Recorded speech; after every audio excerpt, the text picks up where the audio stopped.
अंबर जी, भारत का ये 2 missile system बहुत ही फेमस हो रहे हैं। ब्रह्मोस को लेने के लिए यूएई भी इंटरेस्टेड है और सऊदी अरेबिया भी इंटरेस्टेड है और ग्रीस का हिस्टोरिकल प्रॉब्लम चल रहा है टर्की के साथ। टर्की ब्रिक्स जॉइन करना चाहता था और भारत ने ऑब्जेक्शन रेज़ किया क्योंकि वो प्रो पाकिस्तान स्टेटमेंट देता है। जय हिंद, नमस्कार। मैं अंबर जैदी स्वागत करती हूँ आप सबका एक बार फिर से हमारे आज के कार्यक्रम में। और आज बात करने वाले हैं हम बहुत बड़ी खबर पर जो भारत के डिफेंस इंडस्ट्री से जुड़ी हुई है। और बीते दिनों हमने एक चर्चा भी की थी जिसमें बताया था कि फ्रांस ने, क्योंकि प्रधानमंत्री मोदी फ्रांस गए थे एआई समिट के लिए जिसको भारत ने को चेयर किया था, और उसी के दौरान ये खबर आई थी कि फ्रांस अब भारत से Pinaka multi barrel missile launcher system खरीदने वाला है। इसमें इंटरेस्ट शो किया था। अब उसके बाद अब ग्रीस ने भी इंटरेस्ट शो किया है। ये बड़ी खबर है और इस पर हम चर्चा करेंगे और इसको डिटेल में, और भी कई सारे अपडेट्स हैं डिफेंस इंडस्ट्री से जुड़े हुए, चाहे कावेरी इंजन की बात करें, अमेरिका की बात करें, कई सारे डेवलपमेंट्स हैं उस पे हम चर्चा करेंगे। और आज चर्चा के लिए हमारे साथ इस पर मौजूद हैं हमारे खास मेहमान उमेश अग्रवाल जी से, जिनसे हम इन सारे अपडेट्स पर, डेवलपमेंट्स पर चर्चा करेंगे। बहुत बहुत स्वागत है आपका उमेश जी। जय हिंद, नमस्कार। जय सिया राम अंबर जी। जय सिया राम। उमेश जी, कई सारे अपडेट्स आ रहे हैं डिफेंस से जुड़े हुए, जिसमें ग्रीस अब शामिल है।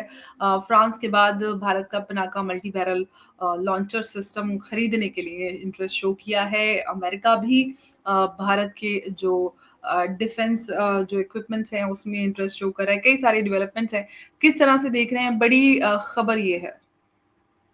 अंबर जी, भारत का ये 2 मिसाइल सिस्टम बहुत ही फेमस हो रहे हैं।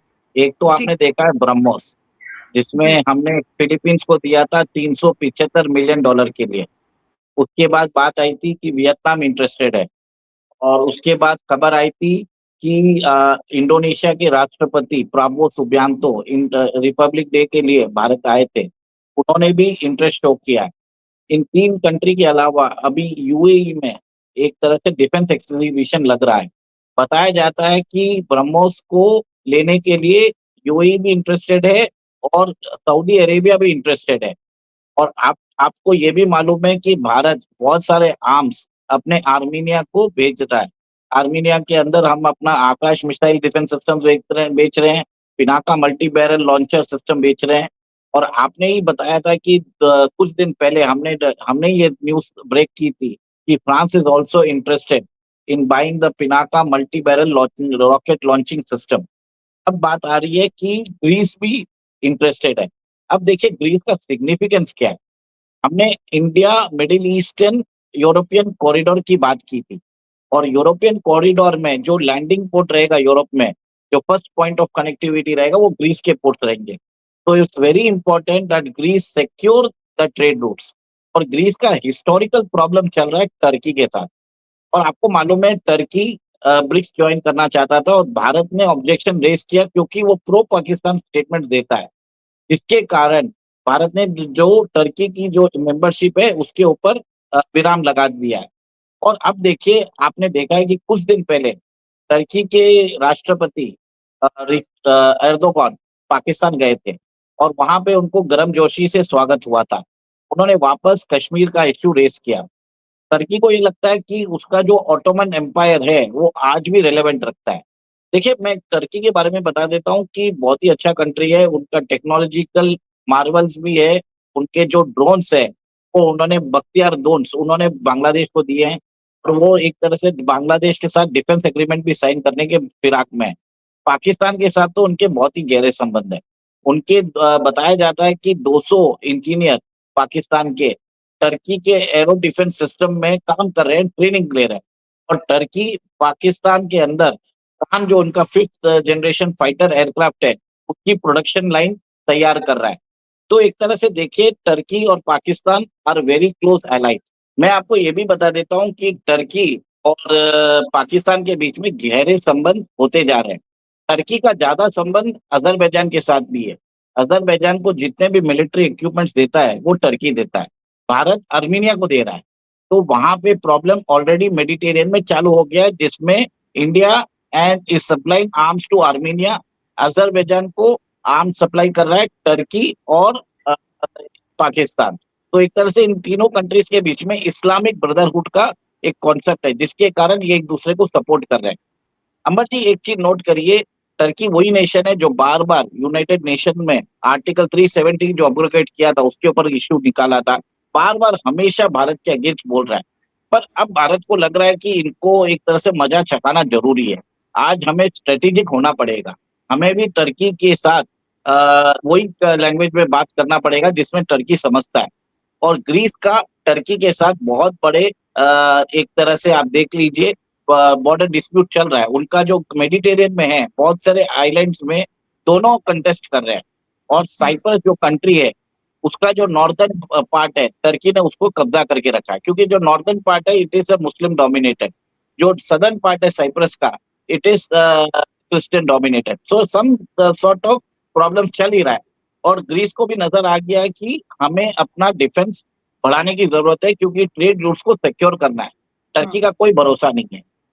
तो एक देखिए कि आज एक तरह से स्ट्रेटेजिक पार्टनरशिप हो रही है इंडिया और ग्रीस के बीच में, which will hmm, counter Turkey and Pakistan and Azerbaijan. कुछ हुँ, दिन पहले मैंने आपको बताया था Azerbaijan was interested in Indian arms, जो इंडिया ने मना कर दिया उनको। तो इंडिया का एक ही चीज है कि वो एक कंट्री को, एक रीजन में एक ही कंट्री को माल बेचेंगे। और जो हमारा जो Pinaka multi barrel rocket launching system है, उसका कॉस्ट अराउंड 3 करोड़ है। और इसका इक्वलेंट जो यूएस का हिमार्स है, उसका अराउंड 20 करोड़ है। हुँ, ठीक है, थोड़ा बहुत उनकी रेंज अच्छी है, बट देखा जाए जिस हिसाब से कॉस्टिंग है, ये हुँ, पिनाका ऐसा ही सिस्टम है, इसके अंदर बताया जाता है कि 44 सेकेंड्स में 72 मिसाइल्स एक साथ लोड करके दुश्मनों का जो वो बोलते हैं जो सेंटर है पूरा नेस्ता नाबूद कर सकते हैं। इतना घातक है। और आपको एक और एक न्यूज़ बताता हूँ, जी, अमेरिका की कंपनी है, वो भारत की कंपनी है भारत फोर्ज, उनकी एक यूनिट है कल्याणी, उधर हुँ, से वो 155 आर्टिलरी गन्स लेने के लिए इंटरेस्टेड है। हुँ, अमर, ये बहुत बड़ी बात है। आज अमेरिका, फ्रांस जैसी कंपनीज अगर आपसे डिफेंस सिस्टम्स ले रही है, इसका मतलब है कि आगे आपके रास्ते बहुत जगह खुल जाते हैं। यूरोपियन मार्केट खुल जाता है, ईस्ट यूरोपियन मार्केट खुल जाता है, अमेरिकन मार्केट खुल जाता है। तो हमारे वेपन सिस्टम्स हर जगह बिकने चालू हो जाएंगे, क्योंकि अगर यूएस और फ्रांस लेते हैं, it means that those systems are credible enough. और इंडिया के सिस्टम बहुत थोड़े सस्ते भी हैं, and it is really very good also, accuracy में कोई कम नहीं है। हुँ, और आपको एक और एक चीज बता देता हूँ कि जो डिफेंस के अंदर आपने ये भी सुना होगा कि लॉकहीड मार्टिन के चीफ भारत आए थे। और हुँ, एक तरह से US is very much interested in selling 2 squadrons of F-35। और हुँ, अपने कयास भी लगाया जा रहा है कि ये गवर्नमेंट टू गवर्नमेंट डील होने वाली है। इसके अंदर मतलब गवर्नमेंट टू गवर्नमेंट डील होती है तो क्या होता है, इसके वो बैक ट्रैक नहीं कर सकते। हमने जी के जो इंजन के लिए डील की थी, जो it was between Indian government and GE, तो जी अभी हमको रुला रहा है। तो भारत में सरकार ने क्या किया, अभी यूएस गवर्नमेंट के साथ करेगी। यूएस गवर्नमेंट अगर साइन करती है तो सॉवरेन गारंटी होती है, उसको करना पड़ेगा। तो कहीं ना कहीं लॉकहीड मार्टिन के जो चीफ है, वो भारत भी आ गए थे, हमारे मिनिस्टर से भी मिले हैं, और कुछ ना कुछ बातचीत चालू हो चुकी है। और आपको एक और एक चीज बता देता हूँ, Lockheed Martin Tata advanced systems limited के साथ उन्होंने एक भारत के अंदर फैसिलिटी भी खोल दी है, उसका एक्सपेंशन भी कर रहे हैं। इसके अंदर बताया जाता है कि जो मेटलर्जी है, मेटल टू मेटल बॉन्डिंग है, उसका वो उन्होंने वो प्लांट लगाया हुआ है। और भारत के अंदर और एक और एक चीज है, भारत सरकार ने बोला भी है कि अगर आपको फाइटर एयरक्राफ्ट हमें बेचना है तो आपको इंडिजिनाइजेशन करना पड़ेगा। तो कहीं न कहीं वो काम ऑलरेडी चालू में है। और आपको ये भी मालूम है टाटा एडवांस सिस्टम्स लिमिटेड का ऑलरेडी बोइंग के साथ करार है, और एयरबस के साथ करार है। और हमको मालूम है कि C-130 जो विमान है, उसको हम already Tata advanced systems take care कर रहा है। और ये बताया जाता है कि 85 प्लेन्स इन्होंने यहाँ से एक्सपोर्ट भी कर दिया है। और उसके अंदर 2000 आइटम्स जो है, वो अभी भारत जो कंपोनेंट्स है वो भारत से सोर्सिंग कर रहे हैं। तो अंबर जी, एक भारत के अंदर एक मिलिट्री इंडस्ट्रियल कॉम्प्लेक्स बनता जा रहा है। और एक और एक खबर आपको बता देता हूँ, आपको कावेरी इंजन के बारे में हमने हमेशा बोला है कि हमने हमेशा गवर्नमेंट को कोसा ही है कि भारत की सरकार कुछ करती नहीं है। बट पिछले 2 साल में मोदी सरकार ने इसके ऊपर तवज्जो दी है। और कावेरी एब्सोल्यूटली, इंजन का आपको मालूम है, 2 महीने पहले गवर्नमेंट ने बोल दिया था इन फ्लाइट टेस्टिंग करने का। तो हुँ, इन फ्लाइट टेस्टिंग में उनको उनकी जो थ्रस्ट भी थी 49 केएन की, तो वो ऑलरेडी हमारे अनमैन्ड कॉम्बैट एरियल व्हीकल जो घातक है उसमें यूज़ किया जाएगा। इसके अंदर आफ्टर बर्नर लगा के उसकी टेस्टिंग चल रही है, थोड़ा-सा इसके अंदर चेंजेस करके, तो इसके कारण थ्रस्ट पावर हो जाएगा अराउंड 73-75 और ये रशिया में इसकी टेस्टिंग चल रही है। वहाँ पे एक प्लेन है IL-76 उसके 4 इंजन में से 1 इंजन कावेरी रख के वो 2 से या 3 दिन तक वो हाई एल्टीट्यूड में उसका परीक्षण किया जा रहा है, कि कैसे बरोबर है क्या नहीं है। तो सूनर और लेटर भारतीय जो वैज्ञानिक है, कावेरी 2.0 इंजन पे वर्क करना चालू करेंगे। इसकी जो थ्रस्ट स्पीड है, वो बताया जाता है कि 55 टू 58 केएन होगा और आफ्टर बर्नर लगने के बाद इसकी जो कैपेसिटी होगी वो 90 केएन तक हो जाएगी, जिसका रिक्वायरमेंट है तेजस के अंदर। तो सूनर और लेटर हम एक डेवलपमेंट देखेंगे। हमें ये भी मालूम है कि जो इंजन टेस्टिंग के लिए twin engine testing facility Bangalore में भी खोल दिए हैं। तो कहीं न कहीं भारतीय सरकार अब चाहती है कि इंडिजिनाइज़ेशन हो, हम इंजन्स अपने देश में ही बनाएँ और आपको ये भी मालूम होगा कि रशिया ने बोल दिया है कि आपका जो सुकोई 57 है, हम भारत में प्रोड्यूस करने को तैयार हैं। हम आपको हुँ, $40 मिलियन में देने को तैयार हैं। उन्होंने यहाँ तक बोल दिया कि आपके एमका के अंदर हम आपको हेल्प कर देंगे। आप चाहिए तो आप 6-7 जनरेशन में काम करिए, हम इसको देख लेंगे। तो अंबर जी उसके अलावा रफाल ने भी हमको ऑफर दिया है टेक्नोलॉजिकल ट्रांसफर का और रोल्स रॉयस ने तो ये भी बोल दिया कि आपके लिए हम नया इंजन बना लेंगे, आपको हम आईपी राइट्स भी देंगे। तो एक तरह से आप देखिए कि बहुत ज़्यादा इसमें डेवलपमेंट्स हो रहे हैं और मेरा मानना ये है कि भारत के अंदर आप देखिए कि फाइटर इंजन्स का एक इकोसिस्टम बन रहा है। मेंटेनेंस, रिपेयरिंग, ओवरहॉलिंग फैसिलिटी तो हमारे पास है ही। अभी हुँ, production, co-production, localisation, transfer of technology, IP rights GE, सबकी बात हो रही है।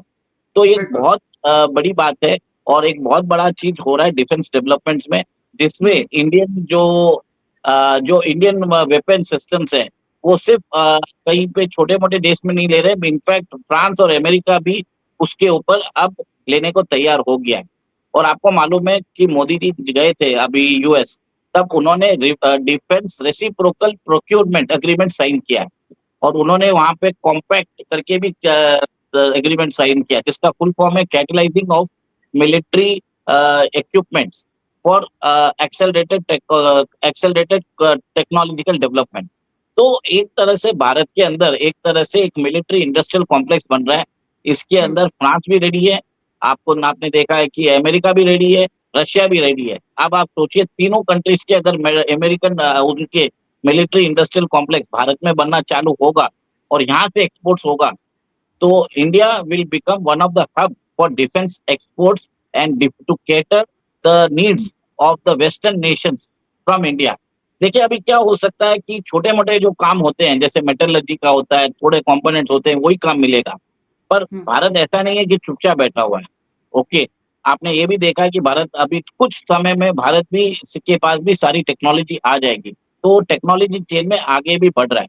ऐसे ही लॉकहीड मार्टिन यहाँ पे प्लांट नहीं खोल रहा है और उनके वेबसाइट में डाला हुआ है ये सब चीज़। और ये बातें हमारे दुश्मन देशों में अभी वहाँ पे चर्चा के विषय बन चुके हैं। पाकिस्तान बहुत घबराया हुआ है। वहाँ के जो यूट्यूबर्स हैं, वो परेशान हो चुके हैं, ये रिपोर्ट आने से। बस इतना ही बोलूँगा मैं।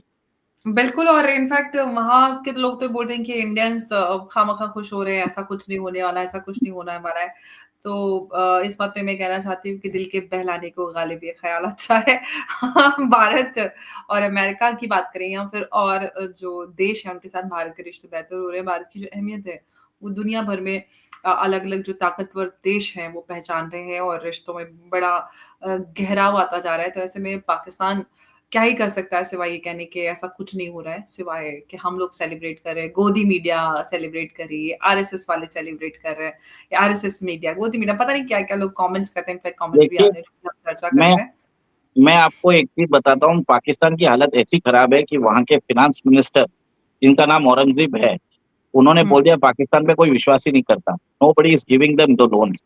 उनकी कोई वैल्यू भी नहीं है, स्टैंडिंग में नहीं है। अभी जो हुँ, चैंपियंस ट्रॉफी भी होस्ट कर रहे हैं, उसमें भी भारत ने उनको एक परमिशन दी है, ठीक है आप होस्ट कर लीजिए।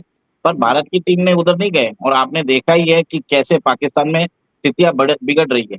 कल अगर कोई चैंपियंस ट्रॉफी मैच के अंदर अगर कुछ टेररिस्ट अटैक हो जाते हैं तो पाकिस्तान का तो आप सोचिए जिंदगी भर कोई टीम आने वाली नहीं है उधर। और 1996 के बाद फर्स्ट टाइम वो लोग क्रिकेट कोई इंटरनेशनल टूर्नामेंट होस्ट कर रहे हैं। और 1996 में भी उन्होंने वर्ल्ड कप इसके लिए होस्ट कर पाए क्योंकि भारत होस्ट कर रहा था साथ में, नहीं तो इनकी औकात उस समय भी नहीं थी। तो ये तो इनको रहने दीजिए, ये तो ऑटोमेटिकली डिस्ट्रक्शन में जा रहे हैं। पाकिस्तान का जो खात्मा है वो लिख गया है। आपने देख ही लिया कि कैसे बलूचिस्तान लिबरेशन आर्मी और बलूचिस्तान के कुछ पार्ट तो बोल भी रहे हैं कि हम इंडिपेंडेंट हो चुके हैं। और यहाँ तक देखा है कि आपने सुना भी होगा कि जितने भी अफगान हैं उनको वापस डिपोर्ट किया जा रहा है। 30 लाख अफगान को वो डिपोर्ट कर पाएंगे क्या, ये देखने वाली बात है। और आगे जाके पाकिस्तान के अंदर गृह युद्ध जैसी स्थिति उत्पन्न हो चुकी है। उनके जो लॉ मेकर है मौलाना फजलुर रहमान, उन्होंने बोल दिया जो हमेशा हमने बोला है, the international community is eyeing Pakistan nuclear and missiles development programme. तो अब लोगों को समझ में आ गया है कि पाकिस्तान के न्यूक्लियर वेपन्स को उनसे हटाना जरूरी है, फिर बाद में इसको काट पीट के अपने एरिया में ले लेंगे। तो पाकिस्तान अभी थोड़े दिनों में पंजाबिस्तान बन जाएगा। बस इतना ही बोलूंगा। जी, बिल्कुल और ऐसा होता हुआ नज़र भी आ रहा है। मौलाना फज़लुर रहमान एके मौलाना डीज़ल ने ये बयान दिया असेंबली में पाकिस्तान के जो बलूचिस्तान है उसके 5 से 7 डिस्ट्रिक्ट कभी भी लिबरेशन अनाउंस कर सकते हैं। जिसके बाद मैंने चर्चा भी की एक बलोच नेशनल मूवमेंट के जो नेशनल सेक्रेटरी हैं, कल्चरल नेशनल सेक्रेटरी उनके साथ काज़ी रेहान साहब और जो वहाँ की स्थिति है उस पर काफ़ी चर्चा हुई और उन्होंने जो वहाँ पे सच्चाई है ग्राउंड रियलिटी उसके बारे में बात भी की और वो सारी हकीकत समझ में आ रही है क्योंकि हम सब जानते हैं कि बलूचिस्तान कभी भी पाकिस्तान का कोई हिस्सा नहीं रहा था। पाकिस्तान तो था ही नहीं कभी, बलूचिस्तान हमेशा से था। तो सवाल यही है कि एक अननेचुरल कंट्री बनाया गया इधर-उधर से, कहते हैं ना कहीं का रोड़ा भानुमति ने कुनबा जोड़ा, इधर-उधर से थोड़ा भारत से बँटवारा तो किया है, उसके बावजूद भी हमारा कश्मीर का जो जम्मू का एक हिस्सा है वो कब्ज़ा लिया उन्होंने, फिर उधर से बलूचिस्तान, थोड़ा-सा अफ़गानिस्तान, ये सब लेके उन्होंने एक देश बना लिया। अब ऐसा बात ये है कि एक अननेचुरल स्टेट कब तक चलती है जहाँ पर माइनॉरिटीज़ पे ज़ुल्म होते हों, जो एथनिक कौमें हैं उनके ऊपर ज़ुल्म होता हो, उनके इश्यूज़ को आइडेंटिफ़ाई ना किया जाता हो और वो इश्यू अपने रेज़ करें तो उनको आप टेररिस्ट बोल दें। तो यही है कि ये सारी चीज़ें कब तक चल सकती हैं और ऐसे में सवाल यही है कि इसीलिए वहाँ पे जो नेशनल मूवमेंट्स हैं वो काफ़ी मज़बूत होते जा रहे हैं और गिलगित-बाल्टिस्तान और ऑक्यूपाइड जम्मू एंड कश्मीर की बात करें, तो वहाँ पे भी आवाज़ें बहुत तेज़ हैं और देखते हैं कि कितनी जल्दी आपने जो पंजाबिस्तान की बात की, वो कितनी जल्दी पाकिस्तान का पंजाबिस्तान बन पाता है क्योंकि बलूचिस्तान या पख्तूनख्वा और इस सारे रीजन की बात करें, वहाँ पे पाकिस्तान आर्मी तो घुस नहीं सकती। पूरी तरह से वो खिलाफ हैं पाकिस्तान के और फ़ोर्स्ड डिसअपीयरेंस की बात करें, उनके ऊपर ज़ुल्म की बात करें, उनके नेचुरल रिसोर्सेज़ की चोरी की बात करें, कितने ही सारे उनके मसले हैं, जिससे वो 2-4 होते हैं। अ, जी। अंबर जी, ऐसी रिपोर्ट्स आ रही है कि आसिम मुनीर बहुत ज्यादा निगाह वो अपने फोर्सेस पे नहीं लगा के रखे हैं, वो मरियम नवाज शरीफ पे लगा के रखे हैं। यहाँ तक पाकिस्तान मीडिया में बात चल रही है। और ऐसी एक और एक खबरें तो चीज, आ रही हैं बीच में। हाँ, और एक और एक चीज हमने सुनने में आया कि शायद वो लंदन अगर जाएंगे तो वहां पे उनका अरेस्ट वारंट भी निकल सकता है। तो कहीं किसका ना आसिम कहीं मुनीर आप, का? हाँ, मुनीर का निकल सकता है। और एक तरह से मुझे लगता है कि पाकिस्तान में एक तख्ता पलट बहुत जल्दी आने वाला है और शहबाज शरीफ को हटा के शायद इमरान खान वापस भी आ सकते हैं। देखते हैं कि बहुत ज्यादा वहां पे सिचुएशन वॉलेटाइल है, बहुत जल्दी चेंज होगी। और पर सिचुएशन खराब है, पाकिस्तान के पॉलिटिशियन डिस्क्रेडिटेड है, पाकिस्तान के जो मिलिट्री जनरल से डिस्क्रेडिटेड है, क्योंकि जो मिलिट्री जनरल रिटायरमेंट के बाद सीधा यूएसए जाता है तो वहां की फोर्सेस क्यों अपनी जान हथेली पे रख के खेलेगी। और हुँ। उनको मालूम है कि वो उनका मोराल एक्चुअली पाकिस्तान का बहुत कम हो चुका है, वहाँ की आर्मी का। तो इसके लिए तो वो अपने चेक पोस्ट सब छोड़ के भाग रहे हैं। तभी तो बलूचिस्तान लिबरेशन आर्मी के ने उधर उनको मौत के घाट उतार रहे हैं। और अभी तो उन्होंने अपना जो बता रहे हैं कि वो लोग धीरे धीरे बुलेटिन भी रिलीज कर रहे हैं कि जनवरी में हमने इतने अटैक्स किए, इतने लोगों को मौत के घाट उतारा। तो जी। एक तरह से ऑफिशियली वो एक तरह से they are functioning like a parallel government in Tamil in Pakistan. तो आप ये देख लीजिए, ये होने वाला है। बिल्कुल और ये हो रहा है और आगे जो पाकिस्तान के डिसइंटीग्रेशन की बात चलती है, वो भी आगे होता हुआ पॉसिबल नज़र आ रहा है, क्योंकि कुछ सालों पहले तक तो ये बहुत दूर लगता था, लेकिन वो सारी चीज़ें हो रही हैं और वो सारा कुछ जो भी कुछ हो रहा है वो पाकिस्तान के अपने की वज़ह से हो रहा है। किसी भी बैरूनी ताकत का इसमें कोई हाथ नहीं है, इसमें पूरा का पूरा हाथ पाकिस्तान का है।